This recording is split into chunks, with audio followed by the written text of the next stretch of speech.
Hello and welcome. Welcome to the SC Launch and Learn here today with Burnie Maybank with Nexsen Pruet. Before we get started, I'd like to go ahead and go over a couple of housekeeping items. If you are able to hear me, please raise your hand in the webinar controls. Theron, thank you so much. All right. To the other gentlemen, are you able to hear me? Great. Thank you, Gautam. I appreciate it. So today we are talking about state tax incentives for small businesses. With me today is Burnie Maybank with Nexsen Pruet Law Firm. Burnie is a two-time former director of the South Carolina Department of Revenue, who now represents companies and organizations needing state and local tax. He's cutting me off. He says, you don't have to read my bio. Everybody knows it. But I just want to welcome him here because this is really an amazing opportunity for everybody on the line and for the state of South Carolina to have the former director of revenue here talking to us about how we as small businesses can save money. So a couple more housekeeping things real quickly. We're going to keep everybody on the line muted. And if you have questions, we will pause halfway through and allow you all to type them into the webinar controls. And I will read the questions out loud. Burnie will answer them. And then again, we'll do this at the very end. So don't hesitate to type your questions as they come in or, as you have them. But that is just the format of how we will work. So, Burnie, I will hand this over to you. Thank you. Small businesses rarely pursue state tax incentives, and generally because they don't have a tax liability in the early years, and then all of a sudden it's too late to apply. So you want to apply for them. We'll go through a bewildering list of them, even if you don't have a state tax liability today. And one reason to do it, if nothing else, is if you don't apply, your boss is going to come to one of my seminars and she's going to say, well, why the hell didn't we do what Maybank told us to do? And look at you in that regard. So the first issue, and this is not a state tax incentive, but just in a relatively new area of the law, is the sourcing of income. So state tax incentives are applied against taxable income. So the first issue is what multi-state income is taxable in South Carolina. And by multi-state, I'm assuming you have customers in other states and not just South Carolina. States use two tests to ascertain whether the income you earn, for example, of a customer in North Carolina is taxed in South Carolina. The first is cost of performance, and under the cost of performance test, they look, where is the work done? Well, the work's done in South Carolina. That's where your office is. That's where your employees is. So even though it's a North Carolina customer, it's taxed in South Carolina. The second test is market. Where are the customers? So manufacturers have always been taxed based on where their customers are. So we call that 100% sales factor. So manufacturers are only taxed on income from South Carolina customers. Service was historically taxed based upon cost of performance. So South Carolina businesses were taxed on income earned from customers in other states. But the DOR has shifted in the last several years to market or customer base. And they've shifted based upon looking at companies that sell into South Carolina whose cost of performance is in other states. But the rule goes both ways. So that's the market or customer test is a pro-taxpayer position for service businesses whose capital investment and payroll is in South Carolina, which have customers in other states. So in simplified terms, today's service businesses, you should only be paying state income taxes on income earned from South Carolina customers. If you have customers in other states, that income should not be taxed here, and in many cases, it's nowhere income because unless you have nexus in those other states, you don't have to file a return in those other states. So make sure that you are only paying income taxes on income earned from your South Carolina customers. So we have a whole bunch of tax incentives. This PowerPoint only talks about withholding and income tax incentives, doesn't cover sales of property, and it focuses on the jobs tax credit. So we have your incentives comes in two forms, discretionary and non-discretionary. Discretionary incentives include grants, and those are typically capped at $10,000 per job.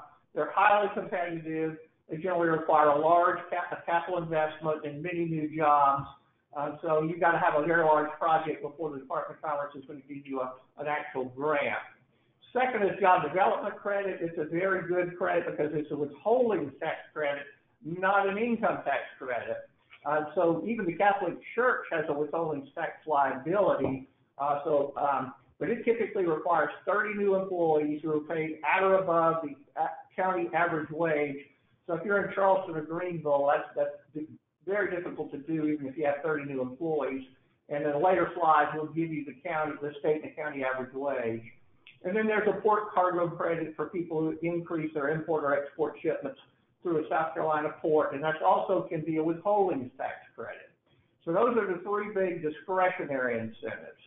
There's a whole bunch of non-discretionary incentives, and a non-discretionary incentive is one you just claim on your income tax return. You don't ask permission from the Department of Revenue or the county or the Department of Commerce. You just claim it on your return. So examples of those is the jobs tax credit, abandoned building tax credit, textile revitalization tax credit, infrastructure credit where a developer gives property to road, water, and sewer to a public entity, the state version of the investment tax credit for manufacturers, family independence payment credits. That's a big deal for supermarkets that hire a bunch of people who are on family independence payments. R&D credit, brownfield cleanup credit, certified historic structure credit, apprenticeship credit, and fire sprinkler system credit. So there's a whole bunch of non-discretionary income tax incentives. And this PowerPoint will cover only the jobs tax credit. We have three kinds of jobs tax credits: the traditional annual jobs tax credit, the annual small business jobs tax credit, which I'm going to focus on, and the accelerated small business jobs tax credit. So there are three kinds of jobs tax credits, and I will almost guarantee that the 3 or 4 businesses we have on the line here have not been claiming those credits. So you need to listen carefully. I think you can download the PowerPoint. If you can't, email me, and I'll send it to you. So the general provisions is it's a tax credit against income, bank tax, or insurance premium tax for qualifying corporations. Just about any kind of entity can earn it, whether you're a corporation, a sole proprietorship, a partnership, an S corporation, or an LLC. Those are all eligible for it. To get the credit, you have to be a certain type of business and create and maintain a required minimum number of new full-time jobs. And the basic credit amount is from $1,500 to $25,000, depending on where the facility is located. The credit is adjusted for job increases or decreases each year. So if you staff your facility with 5 people on January 1st, and you kept them, they would earn the credit each year. And then as you hired new people, those people would be included in it. So those new employees each year earn the jobs tax credit. You say, Burnie, I ain't got a tax liability. I ain't fooling with all that. The carry forward is 15 years, which has got to be by far the longest in the nation. So hopefully in 14, 15 years from now, you're going to have a tax liability and you can use it at that point. As I say, most federal carry forwards are 3 years. This credit is 15 full years. And Burnie, these are only W-2 employees, correct? Not 1099. Correct. Just full-time employees. Yep. So the taxpayer has to be a qualifying business and hire a requisite number of employees. So here are the qualifying businesses, and you can see it's a lengthy list. Manufacturing, processing, tourism. South Carolina is one of the very few states in the nation where tourism qualifies for the jobs tax credit, and many states have an equivalent jobs tax credit. Warehousing, banking, distribution, research and development, agribusiness operations, agricultural packaging, general contractor, qualifying service-related facility, which I'm going to get to, that's white collar. Corporate office facility, which is extremely difficult to qualify for, so I'll even cover it in the slides. The technology-intensive facility, which I'll cover in a minute. So all of those qualify for the jobs tax credit, assuming you hire the right number of people. Then in the Tier 4 counties, which I'll get to, anybody qualifies. A suntan facility in Williamsburg County qualifies for the jobs tax credit. So retail, law firm, accounting firm. If you're in a Tier 4 county, you qualify for the jobs tax credit. So a technology-intensive facility is one in which he engages in design, development, and introduction of new products or innovative manufacturing processes. But the easiest way to do it is the following NAICS codes: database and directory publishers, software publishers, computer systems design, custom computer programming services, computer systems design, R&D and biotechnology, R&D and physical engineering and life science, data processing.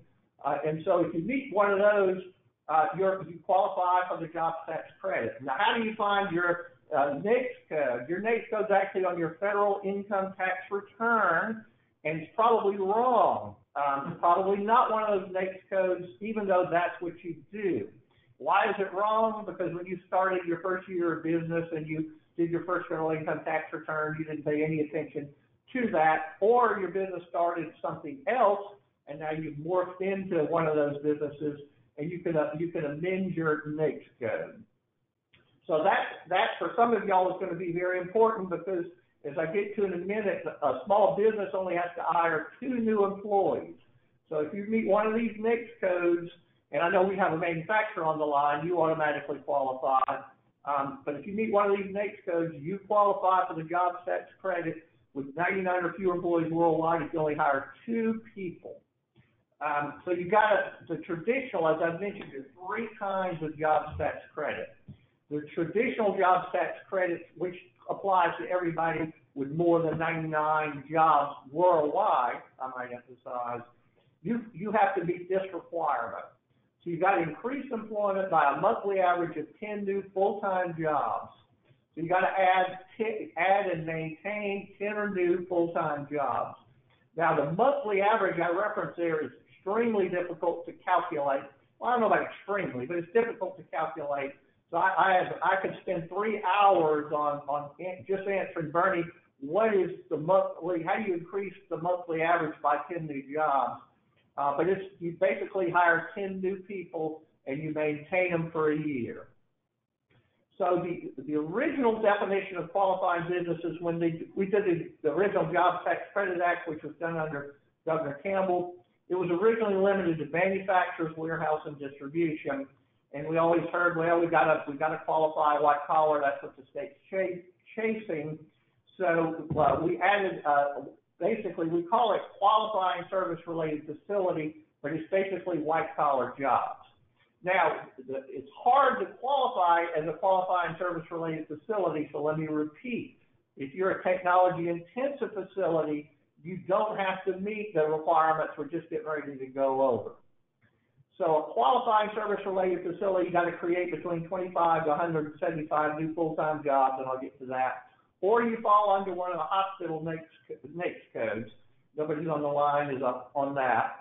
So here is you've got white-collar jobs in Charleston County. You're not a manufacturer, warehouse, and distribution. You're not a technology-intensive facility. You can still qualify if you create 175 jobs in a single location, 100 jobs where the cash comp is 1.5 times higher than the county or the state's average, which is ever lower, and I'll give you those numbers in a minute. 50 jobs at 2 times, or 25 jobs at 2.5 times. So most of you would fall under the 25 jobs at 2.5 times. The problem is, if you're in Charleston, that's a very tough number to hit. So businesses engaged in legal, accounting, banking, or investment services or retail sales cannot qualify as a qualifying service-related facility, even if they create all those jobs at those wage scales. So it's got to be full-time jobs. And the question earlier, does it have to be a W-2 job, or can independent contractors qualify?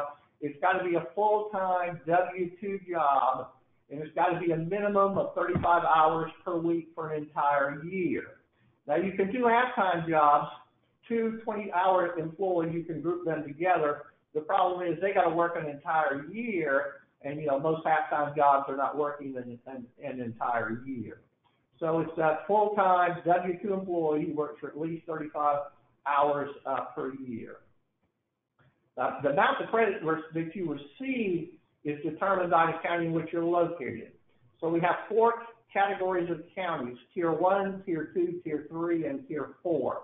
We used to have 5 classifications of counties, and we switched to the tier system about 4 or 5 years ago, and the General Assembly passed it. And the reason I tell you that is there's a couple of policy documents issued by the Department of Revenue on the jobs tax credit, and they refer to the prior categories of counties. So you have to work your way through that. So today there's a Tier 1, Tier 2, Tier 3, and Tier 4 counties. The reason that's so important is if you're in a Tier 4 county, every business qualifies, the suntan facility qualifies, the C-store qualifies, and then the second reason it's important is the amount of the credit depends on what county that you're located. So here are the county rankings, and these are updated every year. So in 2019, the county rankings for Tier 4 and Tier 3 are on the screen there. No real surprise, Tier 4, Allendale, Bamberg, Barnwell in Tier 3, Abbeville, Calhoun. A little surprised to see Cherokee in there. Chesterfield, Colleton, Darlington, Edgefield, Fairfield, Hampton, North. And I was very surprised to see Horry as a Tier 3 county.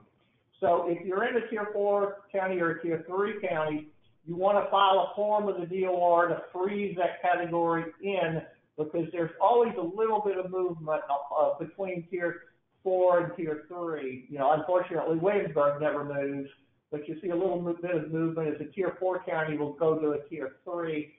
Orangeburg is a good example of that. It's usually a Tier 3. In 2019, it's a Tier 4 county. So the Tier 2 and the Tier 1 counties, no real surprise there. Tier 1 being Anderson, Beaufort, Berkeley, Charleston, Dorchester, Greenville, Lexington, Richland, Spartanburg, and York. And I'm assuming most of us on the phone are in Tier 1 counties. And as not surprisingly, the amount of the credit is the lowest in Tier 1 and goes up from there. So if you're planning an expansion, and it doesn't even have to be an expansion, if you're in a Tier 3 or 4 county, you want to file that form because, as we'll get to in a minute, the General Assembly has provided an astonishing amount of jobs tax credits for companies located in Tier 3 and Tier 4. So if you're in, and I don't think we have anybody on the phone, but maybe one day you'll look at a Tier 3 or Tier 4 county, you've got to file that form, no question about it, particularly if you're in a Tier 4 county. So again, the advantage of filing that form is it locks in that county for your 5 years of the jobs tax credit. So if you go to Orangeburg and it's Tier 4 today, but it bumps up to Tier 3, you're locked into Tier 4, which is obviously where you want to be. So the amount of the credit depends on where you're located. So for Tier 4 counties, the General Assembly and the Panthers bill vastly increased the credit for Tier 4 and Tier 3 counties. So it's $25,000 in Tier 4 counties. And I should have pointed this out earlier. This is a credit, not a deduction. The difference between the two is a credit is a dollar-for-dollar reduction of the taxes owed. So your tax form says, Burnie, you owe $100,000, and then there's a line below that that says enter any credit, and you enter in the credit, and it reduces your credit, it reduces your tax liability dollar for dollar up to the 50% limit. The jobs tax credit has a 50, you can only wipe out 50% of your taxes. Most of y'all are probably in Tier 1 or Tier 2 counties, so the credit is vastly less, $1,500 in a Tier 1 county, $2,750 for a Tier 2 county. You can increase that by $1,000 if you're in a multi-county business park, which is just a legal fiction. But that 25 and 20 is undoubtedly not only the highest in the United States, it's undoubtedly by far the highest in the United States. And that just took effect in 2019. So it can't exceed, the job tax credit can't exceed more than 50% of your income tax liability. If the credit's passed through, it's determined at the shareholder level. So I'm a member of the Maybank LLC. You send me a K-1, and then my K-1, I attach it to my income tax return, my individual income tax return. and it could wipe out 50% of my individual income tax liability.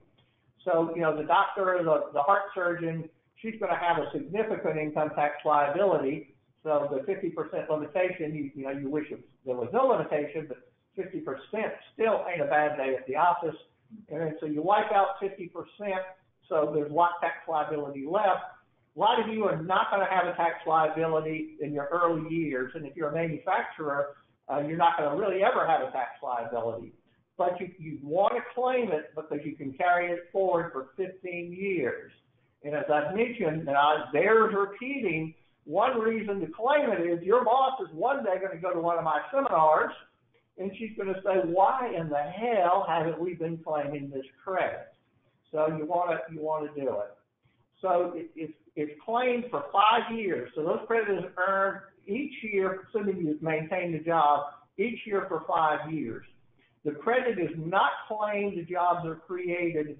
They are claimed the year after. So there's a year lag. The jobs have to be created and maintained for a year. Then there's one exception to that for small businesses, which I'll get to. But it's done the following year. And the number of new and additional full-time jobs is determined by comparing the monthly average of full-time employees subject to South Carolina withholding in that county with the monthly average for the prior taxable year. Now, calculating that is not easy. In a couple of slides, I will tell you there are 2 policy documents that all they do is tell you how to calculate that. And one of them is like 60 pages long, and the other is 50 pages long. But the tax return itself also has an example, and so the tax return gives you a good example of how you calculate what's a new job. And the issue is people don't start work on January 1st, and you're always going to have people who come and go, and there's usually a break in service. So it's not easy to do.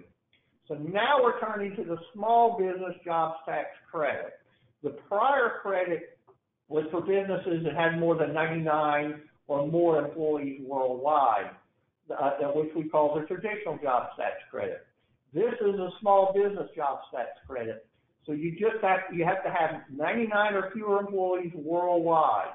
If you have 99 or fewer employees worldwide, you only have to create and maintain 2 new full-time jobs. So 2 new full-time jobs. And so the amount of the credit is determined by the county where you are located and where the gross wages paid to each employee. And the basic credit amount ranges from $750 to $25,000.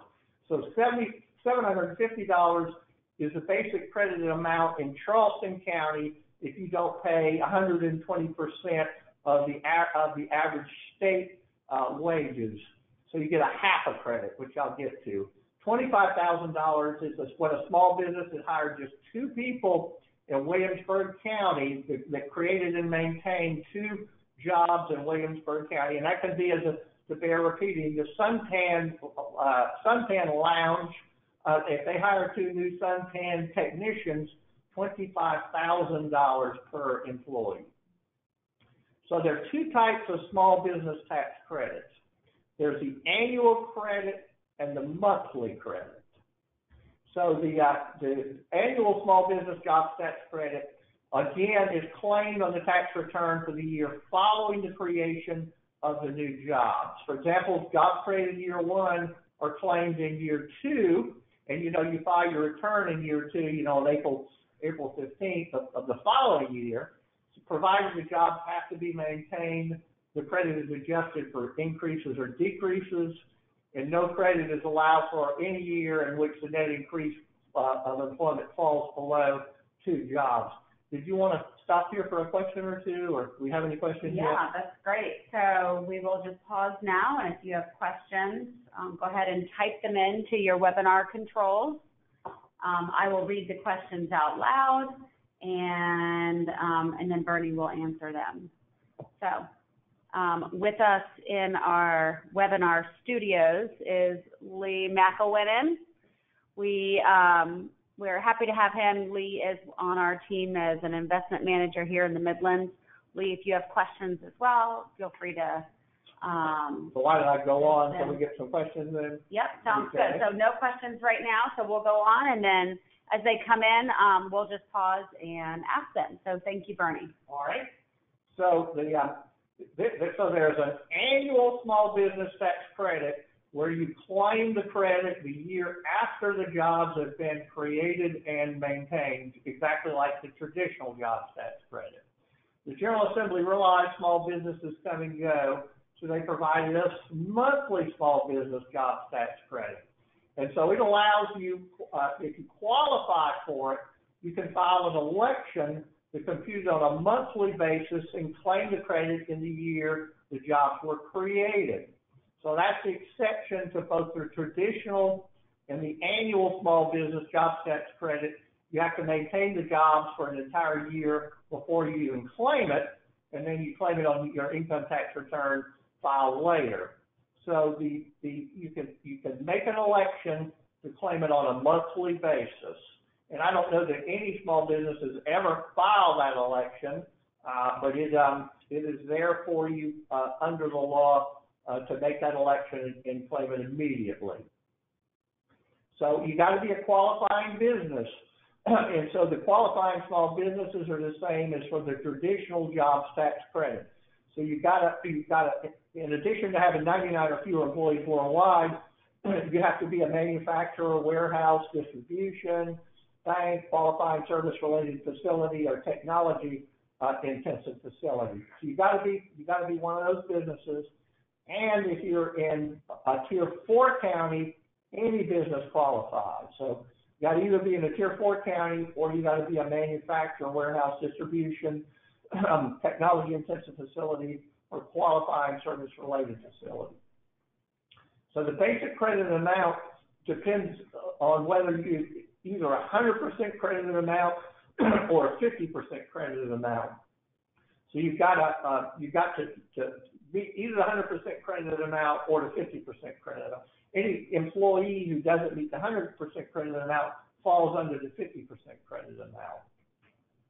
So the 50% credit amount, if that ranges from $750 in Charleston County to $12,500, which ain't a bad day at the office, in Williamsburg County or any Tier 4 county. And that's for where the employee is paid gross wages per job below 120% of the county or state per average per capita, whichever is less. So the amount depends on the location of the business, and it's very nice. So in Tier 3, the 50% is $10,125, and in Tier 4, $12,500. So an employee who is paid below 120% of the county or state per average in those two counties, it's still a spectacular tax credit. So, go ahead. I'm sorry, if you want to finish this, we Okay. just have one question on the line. Okay. The 100% credited amount, which ranges from $1,500 in Charleston to $25,000 in the Tier 4 counties, is for a taxpayer who pays gross wages per job at or above 120% of the county or state average per capita, whichever is less. So to repeat for the fifth time, in Tier 4 counties, if you pay two employees 120% of the county per capita, you get a credit of $25,000 for those two employees. Okay, so we have a question that has come in from a Charleston County-based pharmaceutical R&D company, and he says, we have to pay 0.1% of all paid-in capital or investor capital. This is an annual tax for us. We are able to offset 50% with R&D credits, but is there a way to eliminate this punitive tax? That is probably referring to the corporate license tax, which is based upon capital, not based upon income. And we have heard complaints about it. The problem is that all of the incentives, which I went over previously, the jobs tax credit, the investment tax credit, the vast majority of those incentives are for income taxes and not license fees. So what you have to do, unfortunately, there are 4 or 5 tax credits against license fees as opposed to 20 or 30 against income taxes. So you would just have to look at, unfortunately, the tax credits that apply to license fees. That is something the General Assembly should look at. All the lobbying that goes on in tax credits, nobody has ever really brought up license fees. And the great majority of businesses, they're like, a typical law firm, the license fee is practically nothing. But for a pharmaceutical company, it could be quite high. But that's you'd have to look at the relatively few credits. There are only a couple of them against license fees, and more importantly, get the General Assembly to do something about it. Thank you. All right, so 50% credit amount if you pay below 120% of the county or state average, whichever is less. 100% you pay at or above 120% of the county or state average, whichever is less. So the 100% is 100% or more of the county or state average, whichever is less. So in 2019, the state per capita was $41,633. So 120% of this amount is $49,960. So that's a pretty good little. Most employees don't make $50,000. So, but when you're hiring, if you got 99 or fewer worldwide, and you hire 2 people, you might pay them $50,000. So the county average in 4 of the Tier 1 counties was below the state per capita. So you would use the county. The other 6 counties were above the state per capita, and I have that statistic coming up here in a minute. So they would use the state per capita. They would use the lower. So they would use the $49,960. 3 Tier 2 counties were above the state per capita, so they would also use the state per capita. Remaining counties would use the county per capita. So you use whichever is lower. The state per capita is $41,633.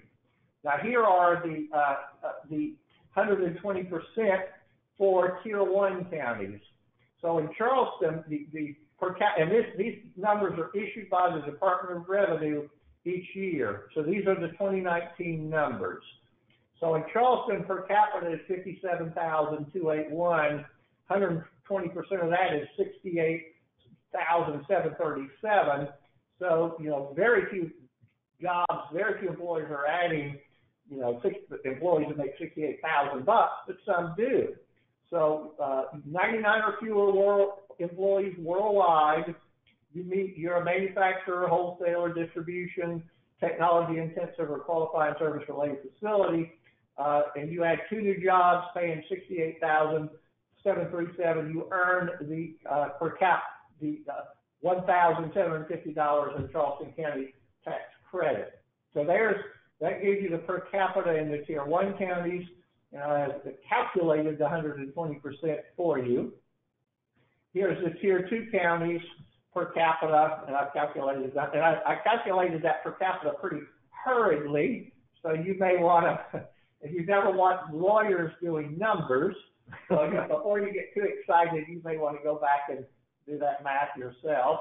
Wonderful Google, you just type it in, what's 120% of 40,656, and it promptly told me.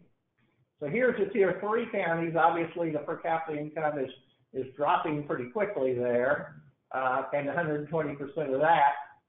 And then Tier 4 counties, obviously the lowest. So all of those are below the state per capita, so they would use the 120% number there to see if they had qualified for the 100% amount in a Tier 4 county. So that's real money. I don't think any of y'all are in Tier 4 counties, but that credit is real money. Now, as I mentioned, the 100% and 50% are dependent on the wage category of the required jobs and the wage category of each additional job. So it's actually quite a little bit complicated, or maybe a lot complicated, because the DOR policy document was 60 pages long. So you've got 99 or fewer employees worldwide. You hire 4 people. Some of them are going to qualify for the 100% credit, and some of them are going to qualify for the 50% credit. And so the DOR has gone in great length to tell you how to do that now. So each job will be looked at separately. In order to get the 100% amount on any of them, though, you got to hire 2 of them at or above the 120% wage threshold. If you do that, then as you hire additional employees, they can go into the 50% credited amount, those that are paid less money. So that I've given you a rule there. You're going to hire people, some paying above it, some people below it. But if you hire 2 people with one above it and one below it, both of them fall into the 50% credit amount. So just to repeat, here are the credit amounts. In a Tier 4 county, the 100% credit amount for a small business, $25,000. The 50% credit amount is $12,500. In the Tier 3 county, the 100% credit amount is $20,250. 50% is $10,125, and then it drops precipitously after that. Tier 2 is $2,750 for the 100% amount, $1,375 for the 50% amount. In Charleston, it's only $1,500, and so 50% will be $750. So that, when you look at what the General Assembly did this year, you know, $1,500 seems to be a remarkably small amount, but remember, it's a credit, not a deduction. So if you hire 5 or 6 people and they all qualify for it, you are taking dollar for dollar off what you would otherwise write the check to the Department of Revenue for, but you can only wipe out 50% of your tax liability. But anything that you can't use, and virtually no business has the suntan salon might have a tax liability the first year, but most businesses do not, and therefore you still want to claim it for the 5th time. You still want to claim it because you've got a 15-year carry forward. So computing how you get the when you hire, as I say, you don't hire people on January 1st, and the people, when you hire them, they come and go, and when they come and go and their replacement's hired, their replacement ain't hired the next day. So it can be quite complicated to calculate the amount of the credit. So it basically you use so the DOR has told you when you don't open your business on January 1st either. So the Department of Revenue tells you how you calculate the credit since your business is opened on July the 15th and ain't opened on January 1st. So they tell you how to calculate that. So the DOR has issued 2 lengthy policy documents on just how to calculate jobs. One is the Revenue Rule in 07-2. That relates to how you calculate the small business provisions, which are considerably more complicated than the traditional amount. So that policy document is 54 pages. And then there's a second one, Revenue Rule 99-5. It's 62 pages. So I signed that Revenue Ruling 99-5, and it was by far the longest revenue ruling that I signed as a Director of Revenue. So that just shows you calculating jobs is not easy. The concepts we've been over are relatively straightforward, but calculating the jobs can be complicated. And as I've mentioned, the job tax credit statutes have changed since these policy documents were issued, and so you have to, the examples are very good, and examples are still work, but a lot of things they discuss in there are no longer the law, but the examples are all still apply. So it's a credit, not a deduction. It reduces to dollar for dollar taxes owed up to the 50% limitation.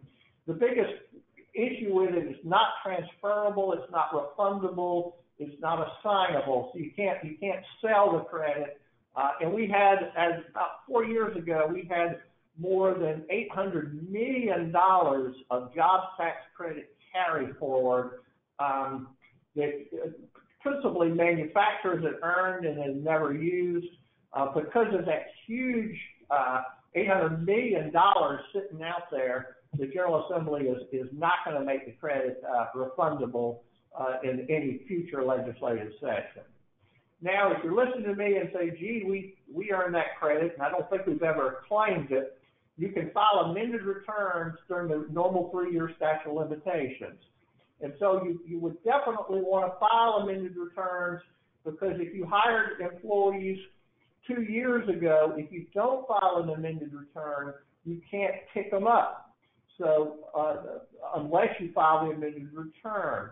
So if you file the amended return, you got 3 years left of their 5 years credit. If you don't file an amended return, if you then hired a couple more people, only the couple more people qualify for the credit, not the people that you hired 2 years ago. So in order to pick up the people you hired 2 years ago, you have to file an amended tax return.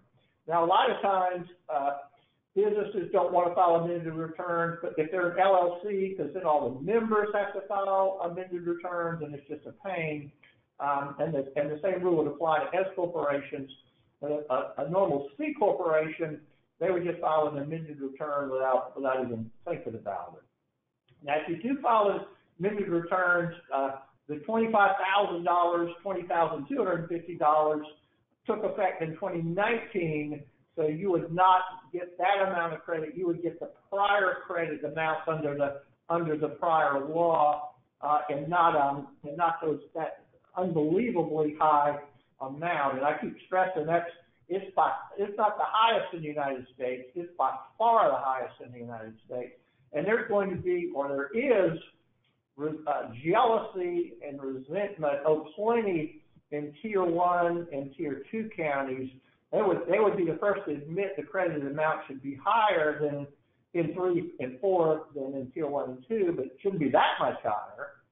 And so I don't doubt you'll see in the General Assembly coming up in January efforts by Tier 1 and Tier 2 counties to increase their county amount. I'm going to go back to, we've got a few minutes left. Do you have any other questions? Yeah, we had a question come in, and before I ask the question, Burnie, works for Nexsen Pruet, and he is available to sit down with anybody and, help them through any of this in addition to, his time right here on the phone. But in addition to that, what if someone has already hired a wealth advisor, an accountant? Do they have to hire a certain type of tax attorney? What if they already have someone that they have hired? Will they be qualified to help them through these tax credits? Or who do they specifically have to hire to get the proper help needed? And so I'm assuming you're referring to outside, not hiring internally, correct? Correct. Yeah. Correct. You'd want to hire, and unfortunately I'm not alone, there are other people, but lawyers specialize and accountants specialize, and so typically in the lawyer world, we refer to as SALT attorneys, state and local tax attorneys. So you would want an attorney that typically with an LLM in taxation that focuses on state and local taxes. Then in the accounting world, accountants specialize, they do audits, they do federal tax work, and they do state tax work. So you would want someone with experience in state and local taxes. It's really just that simple. So it's not lucrative enough, unfortunately. You don't have a whole lot of people who do it. All right. Any other questions? That is the only other question right now on the table. So why don't I quickly, we got a few minutes left, go through the other tax credits. So these are state tax incentives, and I'll give it to you in kind of a high level. So these are non-discretionary incentives, non-discretionary, you just claim them. So the first, which we've been over in painful detail, is the jobs tax credit. The abandoned buildings tax credit can be a very lucrative tax credit. You have to buy a building that's been abandoned for 5 years. And it doesn't have to be 100% abandoned. I think it's got to be 66% abandoned. So and those are all over the place. There are plenty of them in Charleston. So you buy a building that's been abandoned for 5 years, and then the tax credit amount is 25% of the rehabilitation cost. So rehabilitation costs do not include two things: the acquisition cost of the building and personal property. And usually personal property is a very small amount. So if you bought a building that was abandoned and you spent $1 million on it, you would get a tax credit of 25% of $1 million. The credit is capped. However, if you subdivide the building, you can get multiple credits. So if you buy an abandoned building, it's basically free money too. You have to file a form, a notice with the DOR. But other than that, you just claim it on your return. It's free money in the sense you don't have to negotiate with it for it. You're doing the building anyway. A lot of times the developers tell me the abandoned building, the numbers just don't work without the credit. And so the credit is capped at $500,000, but sometimes you can get multiple $500,000. So that's an income tax credit, and that tax credit is assignable and can be syndicated, so you can get upfront money for the amount of that tax credit. The hard part with that credit is, well, how do you prove the building was abandoned? People will file a notice when they abandon the building, and so the General Assembly, in recognition of that, passed a statute that says local government can certify that it was abandoned for the 5-year period. So if you're in a city, the city would certify it. If you were not a city, the county can certify it. So that's a very good tax credit. You have to file that notice before you begin construction. You have to file a certain notice, and so that's something you want to be aware of. The textile revitalization credit is where you renovate a closed textile mill. One would think that all the closed textile mills had long ago been renovated, but in fact, there are quite a few of them that are not. And so that tax credit is not capped. Has the same concept, has to have been abandoned, but it doesn't have a cap. So you've seen some incredible tax credits coming out of that. If you spend $30 or $40 million turning an abandoned textile plant into apartments, it's a very significant credit. The infrastructure credit is the most overlooked credit in South Carolina. It was the original credit for real estate developers, and for decades was the only credit real estate developers got before abandoned building and textile revitalization. Under the infrastructure credit, if a developer builds road, water, and sewer as part of his subdivision and donates the road, water, and sewer to a public entity, then they get a credit for that donation. So that's you build road, water, and sewer, which the public entity ain't building road, water, and sewer for the real estate developer. The developer's got to do that on his own dime, and then typically they would dedicate that to a public entity, and they get a credit off of that. The capital investment credit is very similar to the federal investment tax credit. Virtually every manufacturer that adds, all you got to do is add M&E, and manufacturers are typically adding M&E with some frequency, so you get the equivalent of the federal investment tax credit at the state tax level. Family independence payments credits is where you hire people on family independence, and I think that name has changed. So the grocery store would be the classic example. They would hire a bunch of people, and in today's economy, you don't see that many people on family independence payments, but back in 2008 or 9, you had plenty of them, and I dare say in the years ahead, you're going to see an uptick in that. So you get a credit for hiring somebody that's on what back in the day you would call welfare, nowadays family independence payments. The R&D credit is a state version of the federal credit. Brownfield cleanup credit is where the innocent party, the purchaser, enters into a contract with DHEC. They are innocent in the sense, they had nothing to do with it being a brownfield. So you do two things. You enter into a contract with DHEC, and in that contract with DHEC certifies it's not going to sue you for any future cleanup. So you have to, as a condition to getting that contract, you have to do a phase 1 and sometimes a phase 2 study, and you give that to DHEC, and what you get in return for that is immunity from liability from DHEC from any future problem that pops up there, and there is a state tax credit for doing all of that. That credit is extremely rarely claimed for two reasons. One, most people are not aware of it. Second of all, you have to actually apply. I wouldn't call it discretionary. If you meet the requirements, they're going to give it to you, but you do have to apply. But the main reason is the seller insists that the purchaser insists that the seller incur the cleanup on its dime, and the seller obviously can't qualify for the credit, and the purchaser doesn't qualify because the cleanup has not been done on its dime. And that has to be claimed before they purchase? No, it does not have to be claimed before they purchase, but you do have to file an application with DHEC, not the DOR, for that particular credit. It's a fairly dollar-wise, it's a fairly low dollar credit. I think it's capped at about $120,000. You just don't see I'm not sure you see virtually anybody apply for it. In many cases, again, because it's been overlooked. The certified historic structure credit, there are several credits if you rehabilitate a historic building.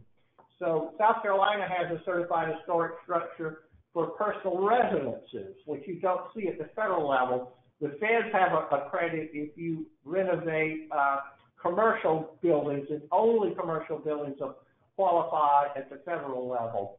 And then we have the Bailey bill, which freezes the value of the building for property tax purposes. So if it's an historic building, you buy it for $1 million, you put $3 million into it, your property tax base is $1 million, not $4 million. Normally, your improvement costs would add to the value of the building for property tax purposes. Apprenticeship credit is very overlooked. It's a relatively small dollar credit, but if you hire apprenticeships, you qualify for a small credit. And there's a fire sprinkler system credit if you put in a fire sprinkler and you're not required to do so, meaning the zoning laws or the building permit laws do not require a fire sprinkler. If you put one in, you get a credit. And that credit was done as a result of the horrible fire in Charleston. In Charleston, Charleston had required an unbelievable impact fee to put in the fire sprinkler, and so a lot of people didn't do it. And after the horrible fire, the General Assembly greatly limited the impact fees that city could require to put in a fire sprinkler, and they established that fire sprinkler system credit. Again, it's a relatively low dollar, but sometimes every little bit helps.